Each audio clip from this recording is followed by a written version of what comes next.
Greetings and salutations, everyone. My name is Andrew Kirchhoff, and welcome to my YouTube channel. Today, we're talking about my running back tier list for the 2021 fantasy football season. On today's episode, we're going to be talking about 50-plus running backs as I give you guys my perspective and opinions as to how I think the running back position currently stacks up as we enter our 2021 fantasy football drafts. Now, of course, there's a lot of running backs to talk about today. I want to go ahead and get right into it immediately. Before we begin, I want to thank you guys for the incredible support and helping us get to our current subscriber count of over 37,000. If you're currently watching this and we've already surpassed that, let's get to our next goal. We're always trying to improve and grow this channel, so if you have not yet already, subscribe to the channel. I'm making fantasy football content for the entirety of the 2021 season, so if you're trying to look for an edge on your league, you're trying to find weekly rankings throughout the regular season, this is the channel to get you there and help you win a 2021 fantasy football championship. Another thing I wanted to mention, of course, is that Andrew Kirchhoff's 2021 fantasy football draft guide is now available for those of you who are looking to get an extra edge for your draft. Go down to the description of the video and check that out. I've got two links down there, either Patreon or the website, for those of you who are interested in purchasing that. Thank you very much. Okay, we've got a lot of running backs to talk about, guys. 57 odd, I think it was like 57, 58 running backs that we're going to be talking about today. So with that said, I of course need to go through this relatively quickly so we're not here for 4 hours. Again, before we begin, rankings are always subject to change.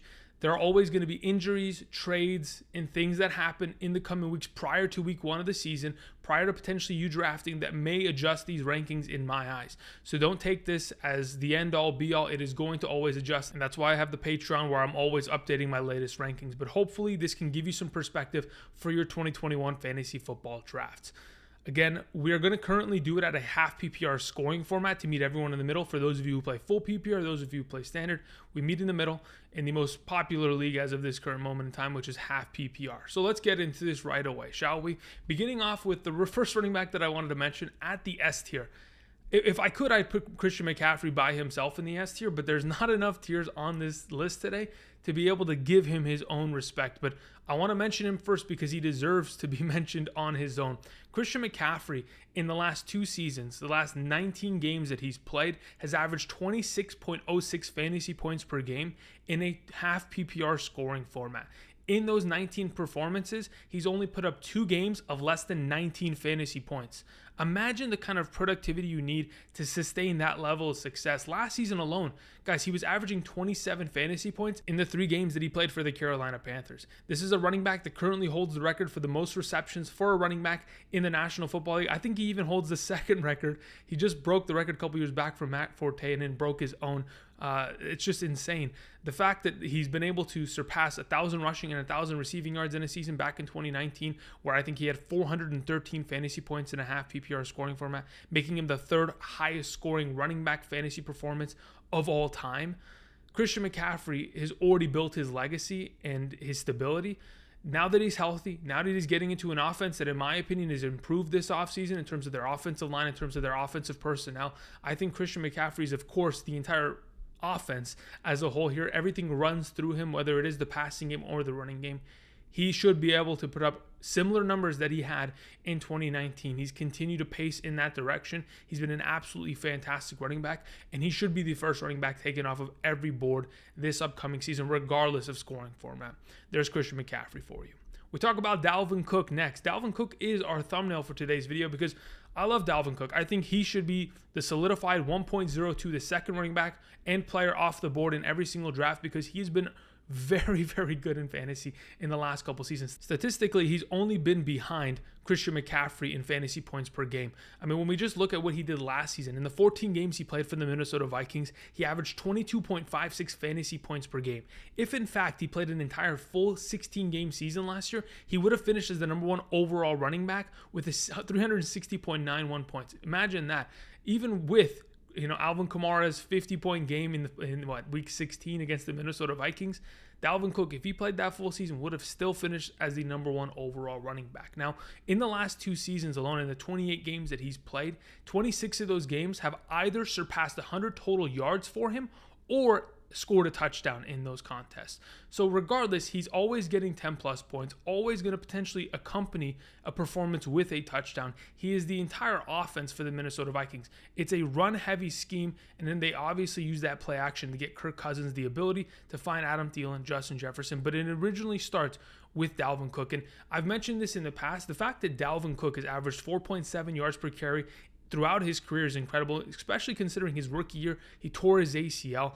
And then he came back and just continued to get better year over year. It's a guy that's averaged 3.56 receptions per game in the last 2 seasons. That's always a number that's going to continue to grow for him. But considering the Minnesota Vikings were in negative game scripts all year last season, and he still got, 60 more attempts than in 2019, I think that the potential ceiling for Dalvin Cook continues to rise along with his floor, and that's why he maintains the number 2 overall position. We talk about Derrick Henry as our next running back. So Derrick Henry, since Ryan Tannehill has taken over the starting job at the Tennessee Titans, I think that's week 7 of the 2019 season against the Los Angeles Chargers. That's the first time Ryan Tannehill was given the start over Marcus Mariota.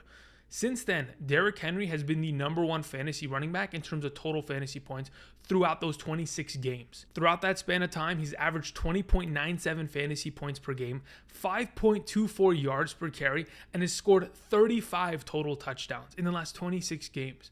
On top of the fact that he broke a record last year, became the 8th player in NFL history to surpass 2,000 rushing yards. Not only does this offense get back Taylor Lewan, they're all pro left tackle. They include, Julio Jones, which is a future Hall of Fame wide receiver who's not only going to stretch the field, but give a little bit of pressure off of the shoulders of Derrick Henry, because Derrick Henry is facing against stacked boxes 35+% of the time all season long.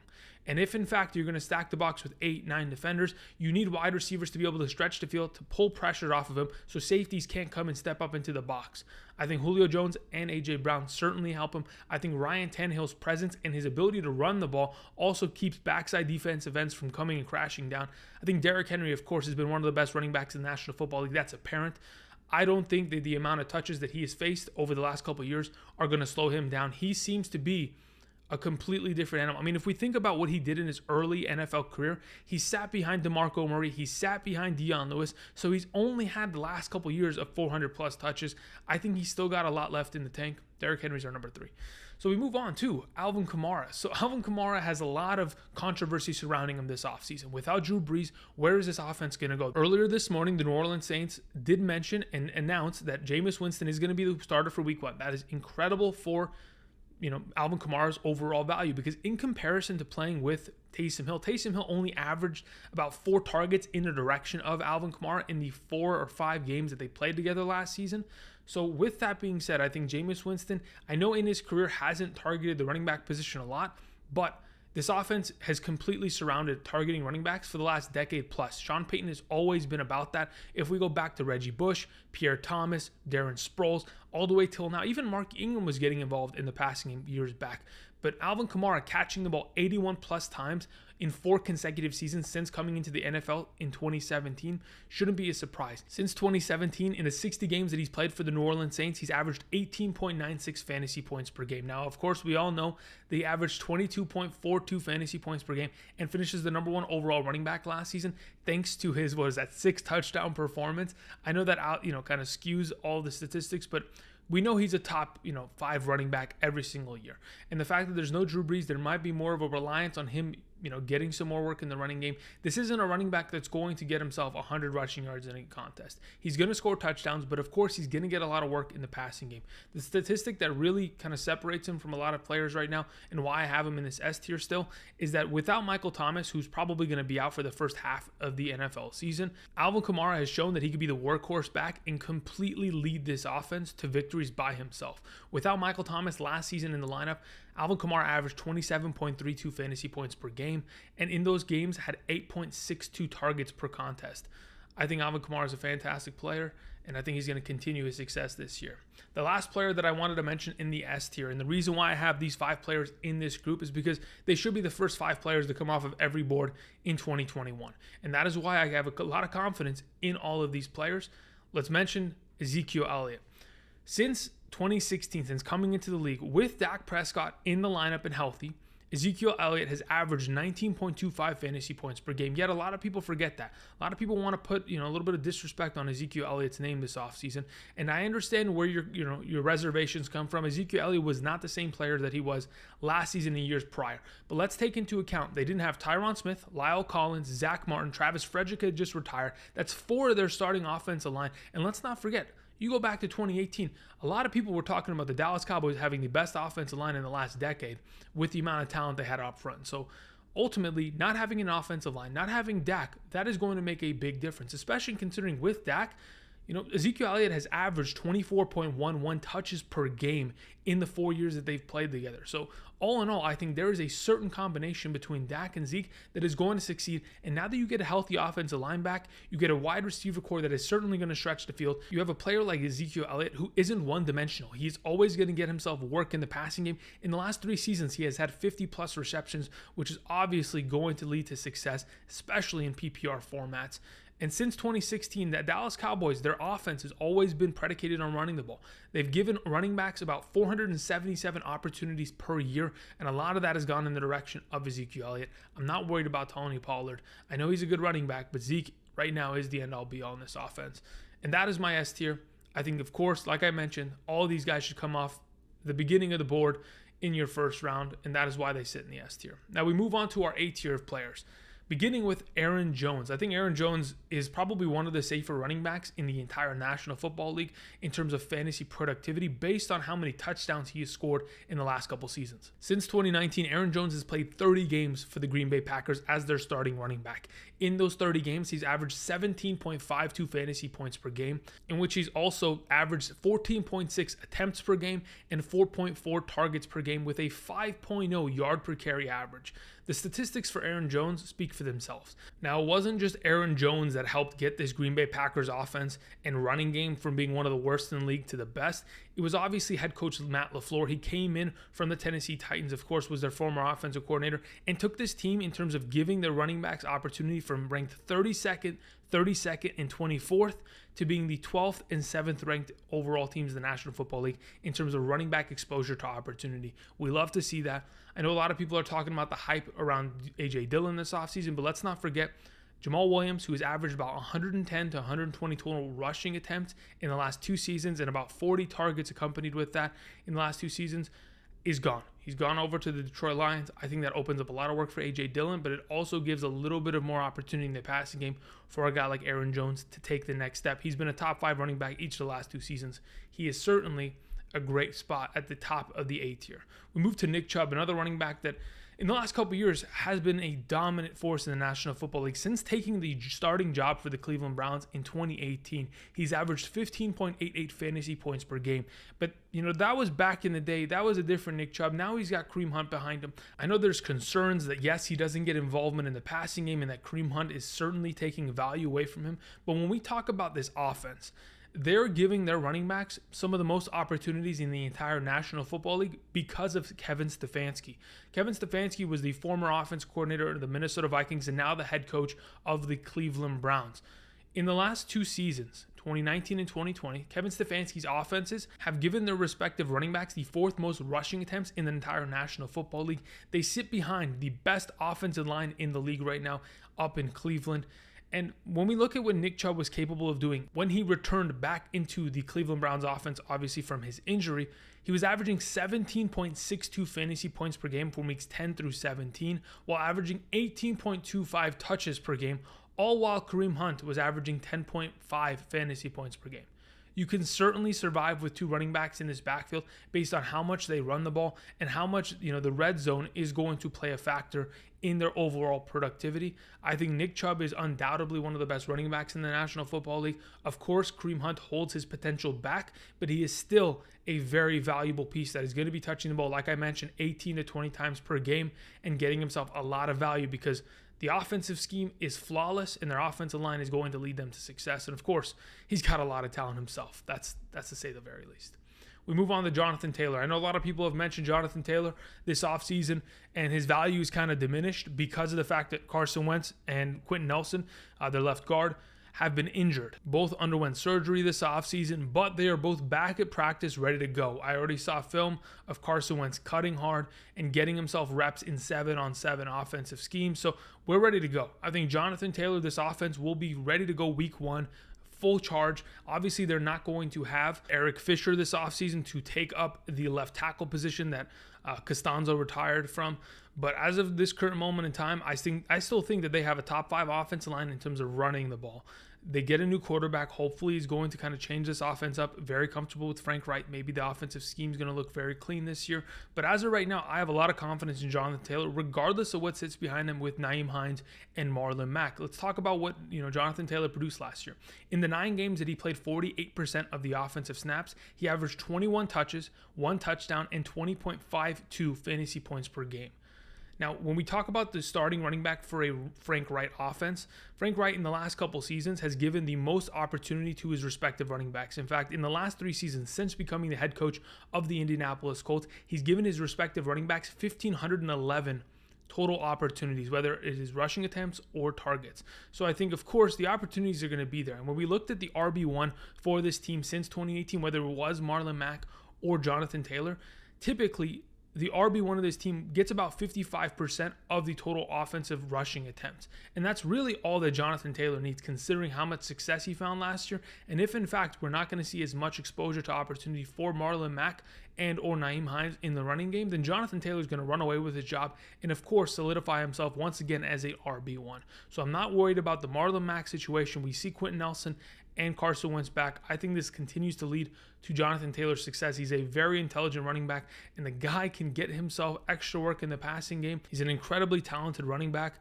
and as long as he continues to work, he'll even get more opportunities in the passing game. I think he had, 36 receptions on 39 targets last year. I think those numbers could even potentially go up, but either way, Jonathan Taylor, a fantastic prospect this year nonetheless. Saquon Barkley is our next player for today. Saquon is a little sketchy, and we all know this, but he did get some reps in the team versus team joint practice between the Patriots and the New York Giants. That is good to see. He only played 8 total snaps, and he's upset about it, but they're trying to ease him in. They're not trying to get their franchise running back hurt right away. Since 2018, of course, if we don't count 2020 because he really didn't do anything before he tore his ACL. So from 2018 to 2019, Saquon Barkley has been one of the top tier running backs. The guy's averaged 19.74 fantasy points per game and 21.75 touches per game. Now, of course, the ACL injury has definitely been something that has been a hurdle for him, and he's going to have to get himself back to square one.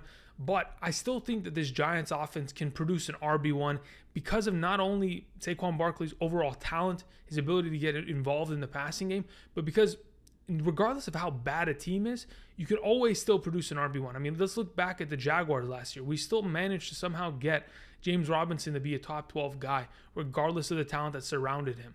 As long as you're getting opportunities in a respective offense and you're healthy, that's all that matters. Now, the thing that I wanted to mention once again is last year, despite all of the inconsistencies that kind of occurred in the New York Giants offense, they still managed to have a pretty decent run game. There was a stretch of games last season, in fact, 6 games where Wayne Gallman was the lead back in the, pretty much the RB1 of the squad. Nobody else was getting very much opportunity. In those 6 games, he was averaging 14.9 fantasy points per game and was the number 6 running back throughout that 6-week span. So I think, again, regardless of what everyone thinks, regardless of the Giants' offensive line and how bad they may be, Daniel Jones, this and that, I think with Saquon back in the lineup, the entire team improves because he's got a lot of talent and he's definitely going to be able to carry the ball. Regardless of all the missed blocks, Saquon should be able to, tighten it up for the New York Giants this year. We have Najee Harris as our next running back. So Najee Harris, again, one of my favorite running backs because, yes, he's a rookie, but he's got a lot of opportunity in his hands this upcoming season. He's coming off of a national championship winning season with the Alabama Crimson Tide since 2019. Again, 2019 and 2020 at Alabama. This is a running back that, yes, he surpassed over 1,000 yards, scored 26 touchdowns last year on the ground, but I'm not worried about those numbers. I'm worried about what he can do in the passing game because, of course, he's going to get all the rushing attempts for the Pittsburgh Steelers, but is he a good enough receiving back to be a 3-down guy? And that is an absolute yes. In the last 2 seasons for the Alabama Crimson Tide, he caught the ball 70 times for 729 yards and 11 receiving touchdowns. You don't often see running backs in NCAA, get a lot of receptions at all. The fact that he was able to do so, especially at Alabama, speaks volumes. I think he is a very dynamic running back. And going into this offense, we know a lot of people are talking about, is he the next Le'Veon Bell? Le'Veon Bell saw an insane amount of opportunity in his time with the Pittsburgh Steelers. I think it was 2014, 16, and 17. Bell was getting about 474 opportunities per season on average, in comparison to the last couple years where the running back position has only got about 410 opportunities. So we've seen a little bit of a decline because the running back position hasn't been as solidified. Maybe we go ahead and change the script, but even if they don't, James Conner, with the opportunities he was given in the last couple years, has been a very productive running back. In fact, in the 27 games that he had 14 plus touches, he's averaged 17.12 fantasy points per game. There's a lot of upside for running backs in this Pittsburgh Steelers offense. I think Najee Harris is absolutely going to be a dominant force this year. Austin Ekeler is our last running back for this A tier. I think he closes that out very well, considering how much productivity he's found and the upside that he presents for a lot of fantasy managers. So let's talk about what he's done. In 2019, the guy averaged 16.44 fantasy points per game. In the games that he did not have Melvin Gordon in the lineup, weeks 1 through 4, I think he was averaging about 23.75 fantasy points per game and a half PPR. Those are great numbers. We had a lot of hype going into 2020. Unfortunately, he did have an injury, but when he was healthy with Justin Herbert last year, he was averaging 15.9 fantasy points per game while averaging 7.87 targets per game. If you go ahead and you take 8 targets and you just take that 7.87, round it up to 8 targets throughout a 17 game season this year.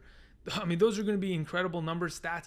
Obviously, his value goes up in a PPR, but with the fact that the Los Angeles Chargers bring in Joe Lombardi as their offensive coordinator, we, of course, have seen Alvin Kamara catch the ball 81 plus times in the last 4 consecutive years. Joe Lombardi, former quarterback coach of the New Orleans Saints, underneath the pedigree of Sean Payton. So I believe the dependency of passing the ball to the running back is kind of rubbed off on Joe Lombardi. And of course, the fact that this offensive line has improved that much more. You bring in Slater with your first round selection, bring in Lindsley as your all-pro center. You get Brian Bulaga back, another veteran right tackle that is going to definitely make an impact. I think this offensive line gets better. Of course, the quarterback play will improve. And I think Austin Ekeler is a perfect player to specifically close out our A tier here. Again, these are the top 11 running backs as it currently stands.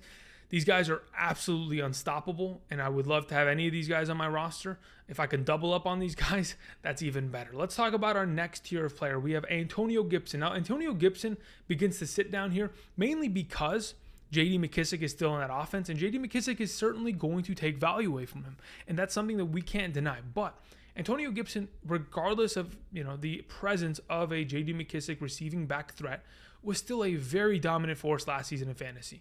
From weeks 2 through 12 of the 2020 season, the guy was averaging 61 rushing yards per game, 1.1 touchdowns per game, 3 catches, 22.5 receiving yards, and 16.04 fantasy points per game. Those are great numbers. Considering the fact that Ryan Fitzpatrick is their new starting quarterback, Ryan Fitzpatrick has shown a tendency of loving to target his respective running backs. Last season with Myles Gaskin, he targeted Myles Gaskin 4.86 times per game in the contest that they both started in. Those are great numbers. Those 4.86 targets led to a 4.57 reception average per game and 37.7 receiving yards per contest. Now, we talk about what their offense is going to look like. Of course, you get an improvement at the quarterback position. You bring in a lot of speed like a Curtis Samuel. You still have Logan Thomas.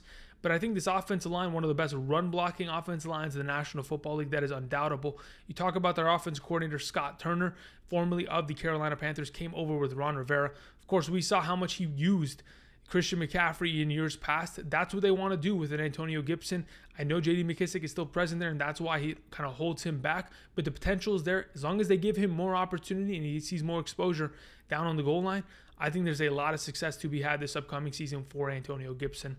I know he's had a couple big games last year against Dallas that may have kind of skewed his stats, but let's take into account he didn't immediately start for this team and wasn't given the full RB1 numbers off the rip. This year, I think he'll have that, and it should be great for him. We move on to Joe Mixon. When we talk about RB opportunity, Joe Mixon may be king in this subject, specifically at this tier. There's not a lot of players in the National Football League that are going to see as many opportunities as Joe Mixon this season. And, this all started back in the London game against the Los Angeles Rams in 2019. If we go ahead and talk about from there until we last saw Joe Mixon prior to his Lisfranc injury that ended his season, the same injury that has currently ended Travis Etienne's season, in the last 15 games, Joe Mixon has averaged 20.87 attempts per game, 87.5 rushing yards per game, a half a touchdown per game, 2.7 receptions on 3.33 targets, 21.7 receiving yards per game, all for 16.15 fantasy points per game on average in a half PPR scoring format. Last season in the contest that he played with the Cincinnati Bengals prior to his injury, he was handling 81.92% of the Bengals running back opportunities. And that was with Giovanni Bernard in the lineup, taking touchdowns, taking receptions. Giovanni Bernard is gone. He is with the Tampa Bay Buccaneers now, trying to go and get himself a ring. Giovanni Bernard in the last couple seasons with Joe Mixon has accounted for, on average, 55 rushing attempts and about 33 receptions per season. If you go ahead and consolidate some of that to, of course, Samaje Perine, but then go in the direction, of course, with Joe Mixon, he should have all of the third down work and pretty much see himself full workhorse opportunity. As long as he can stay healthy in this offense that, yes, is going to have a tougher schedule, I think if they're going to be in negative game scripts, Mixon could see himself 60-plus receptions this year, which could even increase him into this top 12 conversation. We move on to James Robinson. Now, I did mention Travis Etienne in relation to Joe Mixon because they did sustain similar injuries.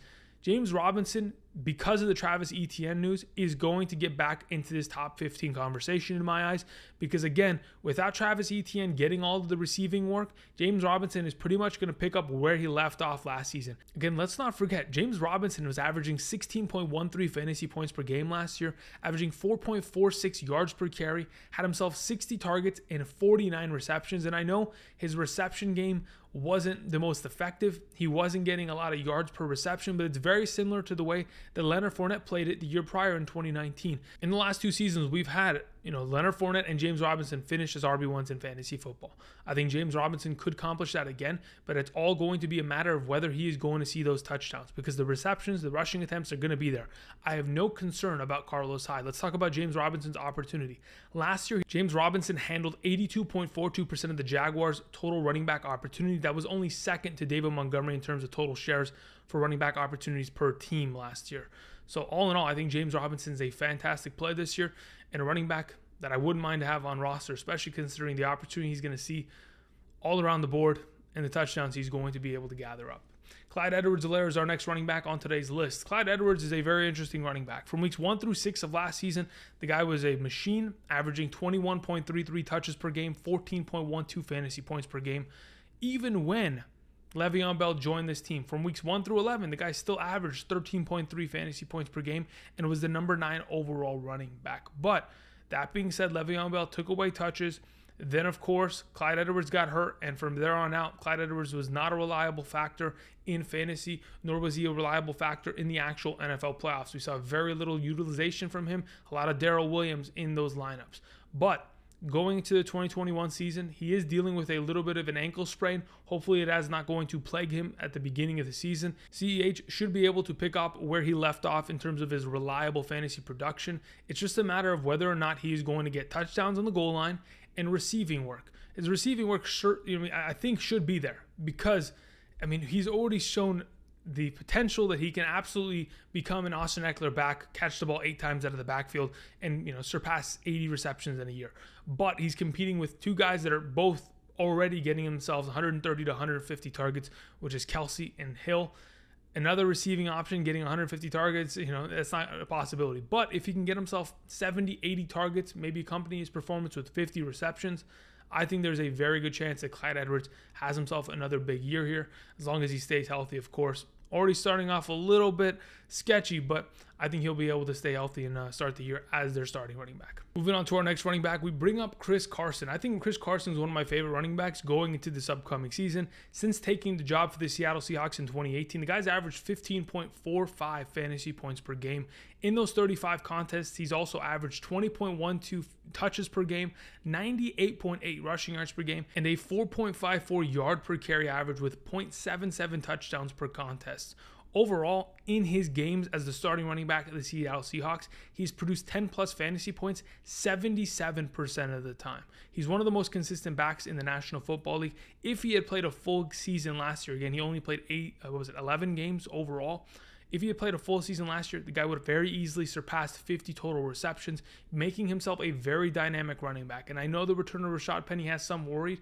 I'm not concerned about it. I know Chris Carson has had his injury concerns in the past couple seasons, but if he can stay relatively healthy, play himself 14 games this year, he is absolutely a top 15 to 16 running back in the National Football League, and especially in fantasy football with how much value there is in that Seattle Seahawks offense. And of course, Pete Carroll wanting to run the ball even more this upcoming season.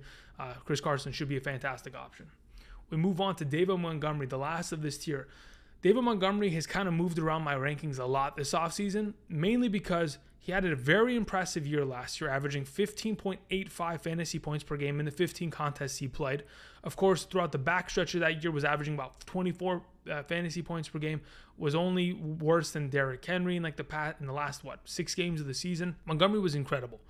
Now, besides the fact that he found himself a stride in 2020, the question is whether he's going to be able to pick that back up in 2021 with the return of Tariq Cohen or potentially the involvement of Damien Williams. There could be less opportunities for David Montgomery. Let's not forget, last year, David Montgomery handled 93.2% of the Bears running back opportunities. No other running back took as many percentage of shares from their respective team as David Montgomery did. And it wasn't to say that, David Montgomery's 93% is more valuable than anybody else's. It's just a matter of the Bears are willing to even him out, give him as much opportunity as other running backs to level the playing field so he can be an RB1. And that's why he finished as the number 4 overall running back in fantasy last year. Now, in the last 31 games that he's played, in the contests that he's had, 16 plus touches. That's 21 of those 31 games. He's averaged 15.15 fantasy points per game. And that is why opportunity is so valuable in the case of David Montgomery. If you give this man opportunity, he will run away with it and produce well. I think Tariq Cohen has had some complications this offseason. He has no timeline in terms of his return. Damien Williams is coming off of a year in which he took the year off because he didn't want to play in 2020, even though he was coming off a Super Bowl winning performance that was very, very dominant for the Kansas City Chiefs as their running back. I think David Montgomery has the spot locked up, and I don't think anybody's coming to take it away from him until, of course, Tariq Cohen gets way more involvement in the team's, total practices. I'm not too worried at this moment. We have J.K. Dobbins as the beginning of our C tier. Now, as we progress and continue to go down, we're going to see a lot of similarities in running backs. The running backs that we saw above are going to see a boatload of opportunity, but also are going to see a lot of work in the passing game. J.K. Dobbins is not going to see that. In terms of the running back position last year, I think the Baltimore Ravens only targeted their running backs a total of 50 times last year. That's not good enough. So where does that leave with J.K. Dobbins? That leaves him potentially catching the ball maybe 25 times this year, getting himself, 200 touches because, again, Lamar Jackson is going to touch the ball 150 times. You also have Gus Edwards in this offense, going to touch the ball 150 times. Then you get about 200 vacated rushing attempts. If J.K. Dobbins can continue his success from his rookie year, which again, his success was unbelievable. There's only been 5 running backs in their rookie season to average 6 yards per carry or more in the National Football League in the past decade. Of course, he joins a group of very accomplished running backs. J.K. Dobbins can continue with about 200 rushing attempts if he's going to be averaging 5 or more yards per carry like he was last season. And we've seen Mark Ingram and Gus Edwards both accomplish in the last 2 seasons, averaging over 5 yards per carry in this Baltimore Ravens scheme. I think J.K. Dobbins with 200 rushing attempts could very easily get himself, 1,100, 1,200 rushing yards. Between weeks 11 through 17 of last season, we saw the full potential of J.K. Dobbins in this offense as the starting running back. Throughout that time, he had scored 16.7 fantasy points per game on average, had scored a rushing touchdown in 6 consecutive games. The only issue with J.K. Dobbins is, of course, like I mentioned, not as much potential upside in the PPR game, and he's very reliant on rushing touchdowns. If this guy's going to run for 120 yards, great. But if he's not, he's only going to run for 70 yards in a contest and catch himself a ball twice for 10 yards. He's going to be a subpar 10-point fantasy point play.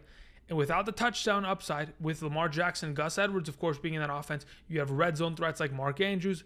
There's always going to be the potential that he doesn't score, and that is why his value goes down. He needs to prove to us that he's going to get more opportunity. I just don't think that the Baltimore Ravens RB1 is built for that much upside. The only way that Mark Ingram was able to be an RB1 in 2019 was 15 touchdowns, 10 on the ground, 5 through the air. If J.K. Dobbins can, accomplish that, he'll certainly be an RB1, but that's the an unbelievable ceiling that you have to reach.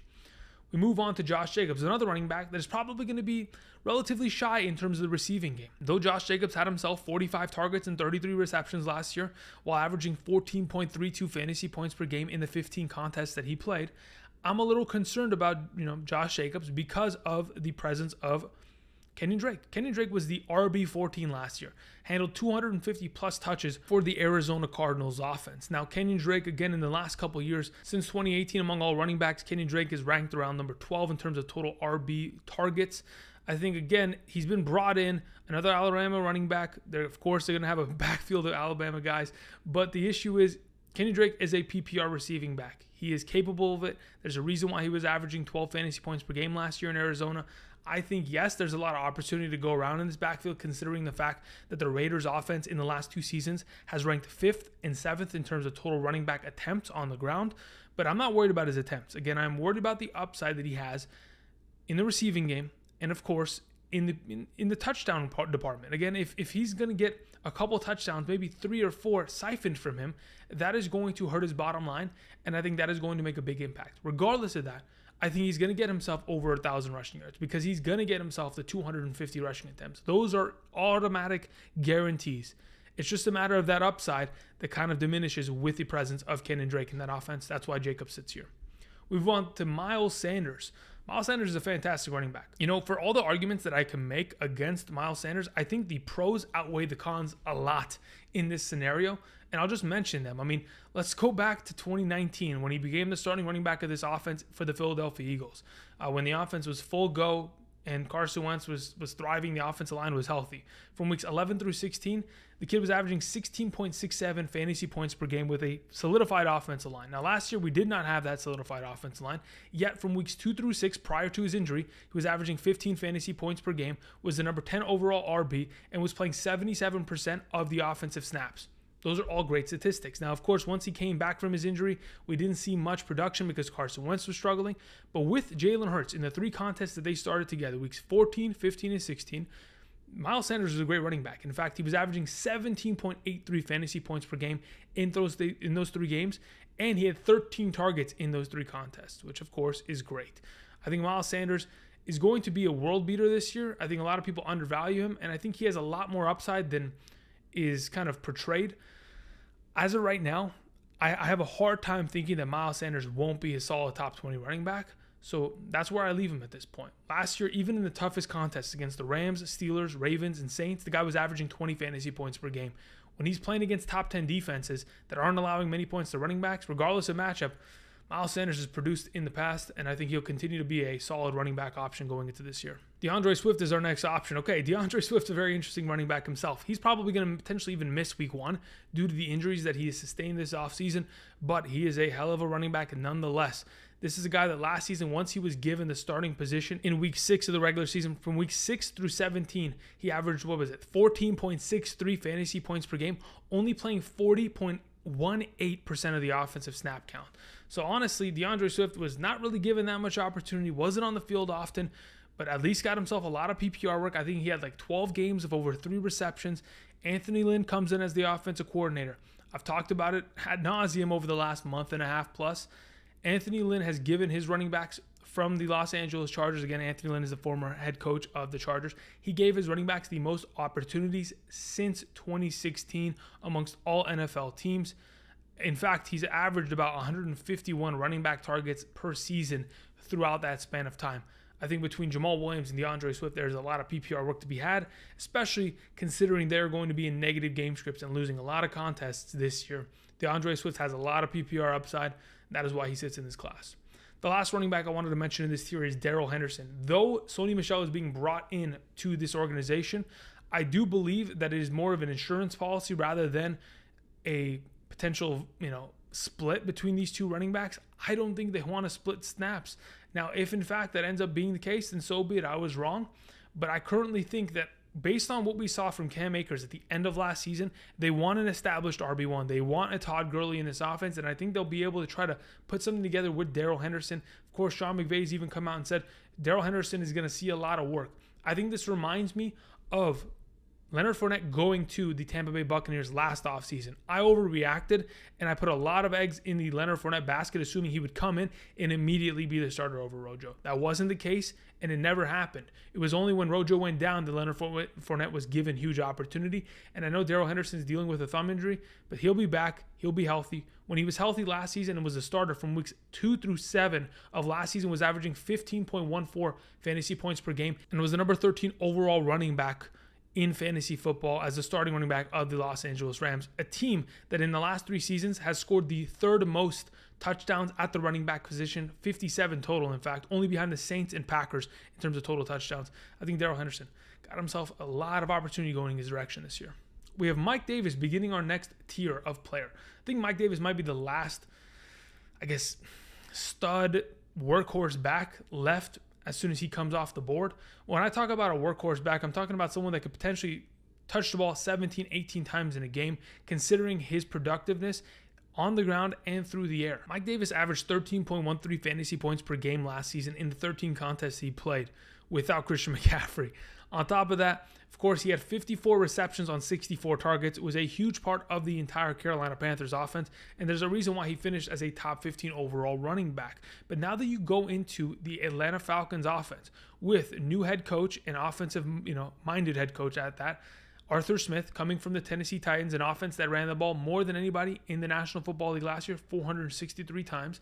I think Mike Davis may see a lot of opportunity in this offense. I mean, though we may associate the Atlanta Falcons with not having great running backs, Todd Gurley last year from weeks 1 through 9 was the number 6 overall running back, averaging 14.2 fantasy points per game. Regardless of the offensive line play, the talent at the running back position, I think that the scheme and everything that is going to potentially transform in this Atlanta Falcons offense to being an offense that has relied upon the running game more than it potentially ever has in the last decade is going to be something that we see very easily kind of blossom from this offense. I think Mike Davis is certainly going to have a lot of opportunity, whether it is on the ground or through the air. Matt Ryan has never been shy in terms of targeting his respective running backs. We go back to Devontae Freeman, Tevin Coleman. They saw a lot of targets. I think we can go back into an offense in which the running back position could catch the ball 50 plus times this year with Mike Davis. The next running back here is Myles Gaskin. Speaking of catching the ball a lot, Myles Gaskin is a receiving back at his core, but the Miami Dolphins last year used him as a full-time 3-down back, averaging 18.3 touches per game in the 10 games that he played for the Miami Dolphins. Throughout that span of time, he was averaging 14.37 fantasy points per game, and I understand some of those contests were with Ryan Fitzpatrick, who targeted him almost 5 times per game on average, which led to a lot of fantasy productivity, especially that Raiders game. I am aware of this, and I know Malcolm Brown, Salvin Ahmed, they're going to be factors in this offense, but I think Myles Gaskin from last year and even this year has proven that he is going to be the starting guy in this backfield. The new offensive coordinator or co-offensive coordinators of the Miami Dolphins, one was the former running backs coach, one was the former tight ends coach. I think the running backs coach knows who's the most talented in this backfield and who gives them the best opportunity to be a 3-down back. I think Myles Gaskin is going to continue to hold on to this job and be a fantastic running back for this team this year. We move on to Kareem Hunt. Kareem Hunt showed his potential last year. His ceiling of potential is averaging about 11.9 fantasy points per game with around 11 rushing attempts per game, getting himself some work in the passing game. Obviously not a heavy amount of passing work, but enough to get himself some solidified numbers. Of course, finished as an RB1 last year. Considering the lack of depth at the position last year, we didn't have a Saquon, we didn't have a fully fledged Zeke, we didn't have Christian McCaffrey. With that being said, of course, Kareem Hunt was still a fantastic running back. He sits in an offense that, of course, is led by Kevin Stefanski. I've talked about it with Nick Chubb. They ran the ball the 4th most time last season. They're going to continue that. They have the best offensive line in the National Football League in terms of running the ball. The only concern is, can Kareem Hunt be a top 24 running back this year? I think it's possible. Is it likely? There's a lot of competition. That's to say the very least. With that being said, he did score I think it was 11 touchdowns last year. That's a little bit of an inflated number. That potentially is going to go down this year, and I think his overall productivity will suffer because of this, because he doesn't see as much PPR work as a lot of people assume. With that said, the last time we saw 2 running backs within the same offense kind of beat both top 24 running backs in the National Football League, I think we've seen it 12 times in the last 5 seasons.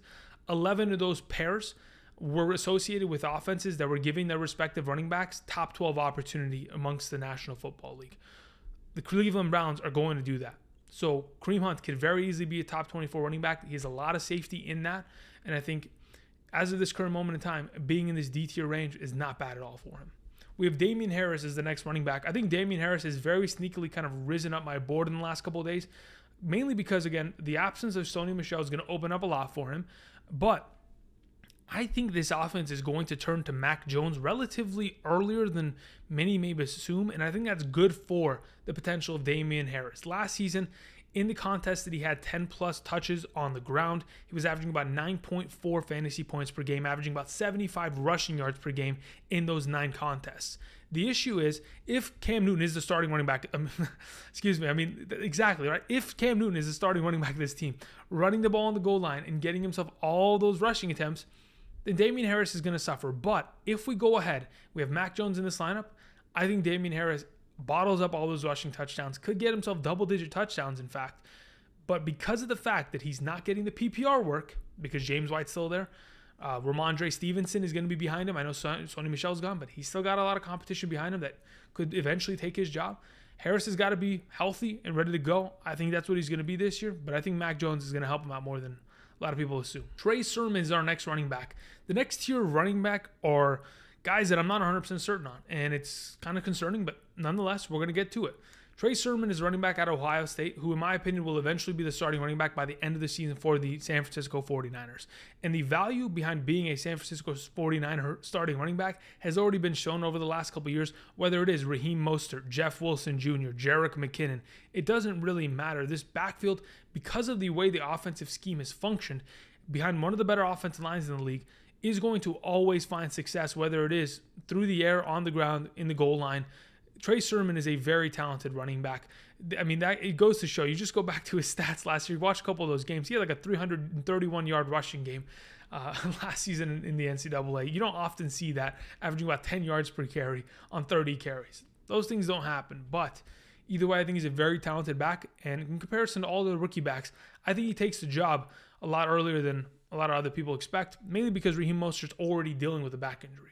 The next running back I want to talk about, Javonte Williams. Javonte Williams, in terms of his productivity in North Carolina last year, was one of the best graded overall zone scheme running backs in the NCAA. He goes into an offense that is a very zone influenced power kind of running scheme. I think Javonte Williams fits in very well. There's a reason why the Denver Broncos went up and traded for him. That in itself gives me a lot of confidence in the potential of him taking this job. And that is why I have him here. Similar to last year, I didn't believe that J.K. Dobbins could go in and win the job from Mark Ingram. I didn't see that as a possibility, but I don't want to be blinded this year by the fact that, Melvin Gordon is at the back end of his career.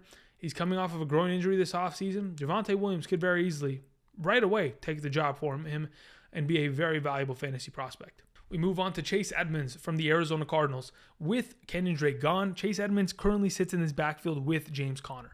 When Chase Edmonds has been the starting running back of this team, we've seen 2 contests in the last 2 years in which he's had 20-plus rushing attempts. In those games, he's been great. But the issue is, are we going to see Chase Edmonds run the ball 20-plus times a game? No, that's not the case.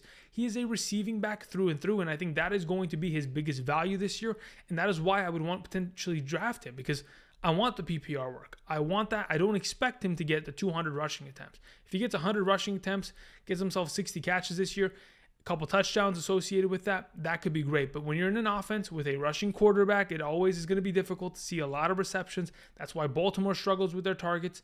I think right now, Chase Edmonds sits at this point in a mid-level running back, like upside in a full PPR, okay in a half PPR tier. Melvin Gordon and Raheem Mostert are the next 2 running backs that I want to mention, and I want to mention them together because they're in very similar boats.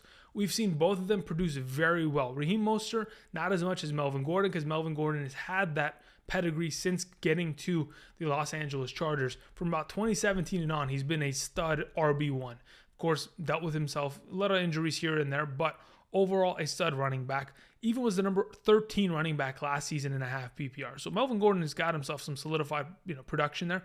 Raheem Mostert, he himself has had himself a lot of great games over the years, but both these guys have had a little bit of struggle staying healthy. If in fact these 2 rookie running backs are going to be breathing down their neck, going to be just as talented, if not maybe more talented, because they've got fresh legs coming out of the NCAA, I think there is a potential that both these guys lose their jobs, but it's not going to be right out the gate. I think these guys could, potentially survive half of the season, put up some great performances, and even win Majority of the snaps are going in the other direction. These are two offenses that love to run the ball in the National Football League and can go ahead and potentially sustain two starting running backs for two potential fantasy flex plays. We move on to our next tier of player, Michael Carter. It's an RBBC. The Jets are dealing with a running back by committee with Perine, Ty Johnson, Tevin Coleman. With that all said, Michael Carter's impressed me this offseason. In the preseason, has had the highest yard per carry average amongst all running backs for the New York Jets offense. Has got himself a fair amount of work in the PPR game. They went ahead and they drafted him for a reason in the third round. He was a teammate of Javonte Williams, produced just as much as him on the ground. In fact, led the entire NCAA last year in yards per carry with 7.9 yards per carry. He got himself some work in the receiving game. This is a very talented running back. A lot of people got to just put some respect on his name. I think eventually he'll win this job because the running backs in this offense aren't guys that this organization has bought in on. Maybe Tevin Coleman, but the other two that were prior here, Perine and Ty Johnson, they've pretty much been career backups, and I think that's going to continue for them as Michael Carter takes the reins of this offense. We move on to Leonard Fournette. Playoff Lenny.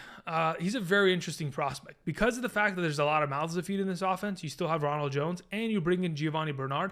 I have less confidence in Leonard Fournette this year. I think Leonard Fournette could very easily get himself upwards of 700 rushing yards this year, maybe like a couple hundred receiving yards, if in fact they're going to use him on third downs.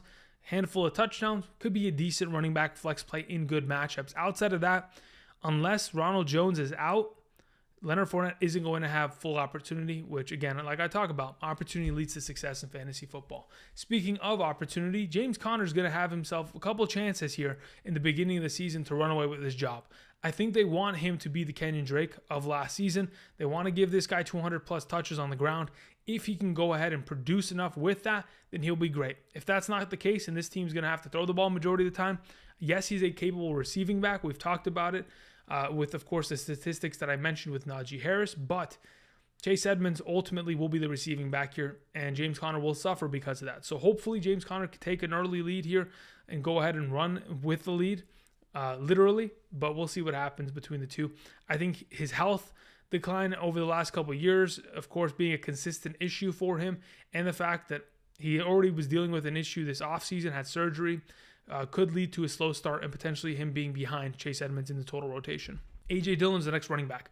A.J. Dillon is pretty much going to pick up everything that Jamaal Williams left off. 110 to 120 total rushing attempts, 40 some odd targets, maybe lead to receptions, about maybe like 30 receptions. So 50 total touches this year could go in the direction of A.J. Dillon. If that happens, he could be very easily a decent flex play in good matchups. If in fact the Green Bay Packers are going to be up 30 points against the Lions, why not put in A.J. Dillon in the second half and have him run the rock down their throat? I think he could be a good option, and he is certainly one of the better handcuffs in the National Football League because he's already getting touches prior to an injury occurring to the respective starter. Nyheim Hines, speaking of another good handcuff potential, I know Marlon Mack is there, but Nyheim Hines with Marlon Mack down last year, even with Jonathan Taylor in the lineup, was a very valuable fantasy starter. Again, is a guy that, yes, he was very inconsistent, but he got himself a lot of work in the receiving game, is very capable in the running game, and Frank Reich likes to use him. There's a reason why he's consistently found ways to get him more involved, whether it is out of the backfield, in the slot position, in special teams. Nyheim Hines is a special running back, and in my opinion, the most valuable PPR prospect in terms of those third down receiving back options in the NFL right now for fantasy football. We have Gus Edwards as the next running back. So again, he's probably going to touch the ball 150 times. In the last couple of years, he's averaged about 5.14 yards per carry on average. With 150 carries, could get himself about 700 yards, 5 touchdowns, maybe a couple catches out of the backfield for 100 yards. Ultimately, he's pretty much sitting in the same boat as Leonard Fournette. He's not getting the full opportunity with, of course, J.K. Dobbins and Lamar Jackson running the ball a lot. Gus Edwards has to play third fiddle, sits in this low-end RB3 range. We move on to a couple guys that, again, are going to be very similar. Jamaal Williams benefits from the fact that if, in fact, DeAndre Swift goes down, he's the full-time running back. In the games that Aaron Jones went down last year and Jamaal Williams was starting running back, he was averaging about 17 fantasy points per game in those two contests. On top of the fact, he's probably going to serve as the Austin Ekeler to the Melvin Gordon of which DeAndre Swift is. Because of, Coach Anthony Lynn, their offensive coordinator, they're going to throw the ball to running backs 150 times this year. Hopefully, Jamaal Williams should have a lot of value in the PPR game. Ronald Jones, again, he is going to split carries with Leonard Fournette. We might see Fournette on first down, Jones second down, Bernard third down. And that is why I sit him here, because yes, he has the potential of being the starting running back, but it's just not enough for me. James White, another PPR guy that, again, I know he didn't see a lot of work last year, a lot of Rex Burkhead. He dealt with his own personal issues with his family, a lot of injuries. I think James White could get back on track this year. This offense wants to be able to get more receiving work out of their backfield, considering if in fact they get down in games with Cam Newton at the quarterback position, they're going to need to dump it down. And they've already shown that they can certainly do so. Damien Harris is not the receiving back here. James White couldn't find himself some more luck there. J.D. McKissick, pretty much in the same boat. He did see a lot of targets last year. Those numbers are going to regress. He's not going to get those 10 plus, 15 plus target games like he did last season, especially when Antonio Gibson went down. I think those numbers kind of average out to about 6 targets per game.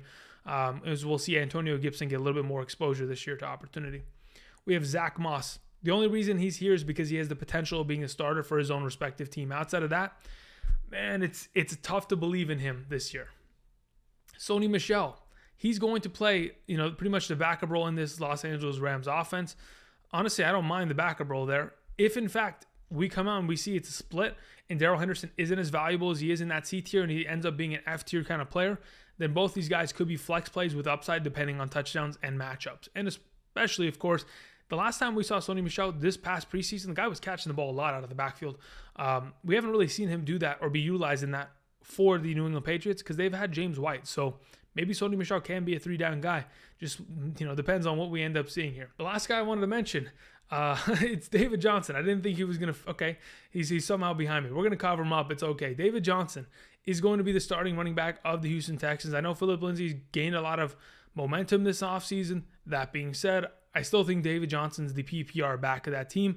They're going to be losing a lot, so they're going to have to throw the ball a lot. I think David Johnson certainly benefits from that. Latavius Murray, a very valuable handcuff, could see himself 600 rushing yards. Maybe they run the ball even more this year without Drew Brees in the offense. That's where he gets his prime value. Phillip Lindsay, in association with David Johnson, who's hidden behind me, who may be hidden in this Houston Texans offense this year. Phillip Lindsay is going to potentially gain that early down work.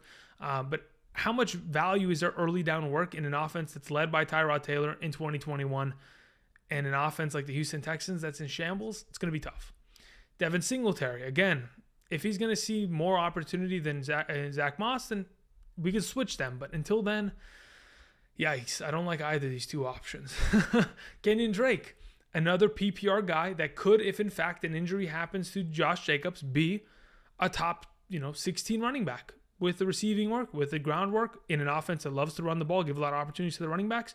Decent option, but it's a matter of whether he's going to be a Kareem Hunt or whether he's going to be a Latavius Murray. I think as of currently right now, he's going to be the Latavius Murray of this offense rather than a Kareem Hunt that's more involved and gets more touchdowns. Justin Jackson, Austin Ekeler is not going to be able to run the ball 200 times this year. That's not going to happen. They need someone else to run the ball, eat a lot of the carries. Justin Jackson will certainly be able to do so. He did a lot last year for them, starting around, I think, week 4. When they started playing against the New Orleans Saints, they got a little bit more work for Justin Jackson until, of course, he got injured and it was just a mess. The last options I want to mention. Okay, Darrynton Evans is right underneath my arm here, right there, okay? So really quickly, these are handcuffs as a whole. That's our final tier. Pollard, Madison, Booker, Williams, Hubbard, Penny, Evans. These are pretty much handcuffs for Zeke, Dalvin Cook, Saquon, Clyde Edwards, Christian McCaffrey, Chris Carson, and Derrick Henry. We've already mentioned, Latavius Murray for Alvin Kamara. We've already mentioned Hunt for Chubb, A.J. Dillon for Aaron Jones, and Justin Jackson for Austin Ekeler. This pretty much covers our bases in terms of handcuffs for players that are in the upper echelon blue chip tier, or S and A tier. Let's put it that way. Okay, guys. Hopefully, this kind of covers everything I just talked for a long time. Hopefully, you guys enjoyed today's content. Make sure you smash that like button down below. Nobody else does this kind of stuff. I'll be doing it all season long. Thank you, everybody, for watching. Help us get to our next subscriber goal. We're trying to get to 40K. Thank you, everybody. I appreciate it. And until next time, tomorrow, wide receivers. I'll see you guys. Peace.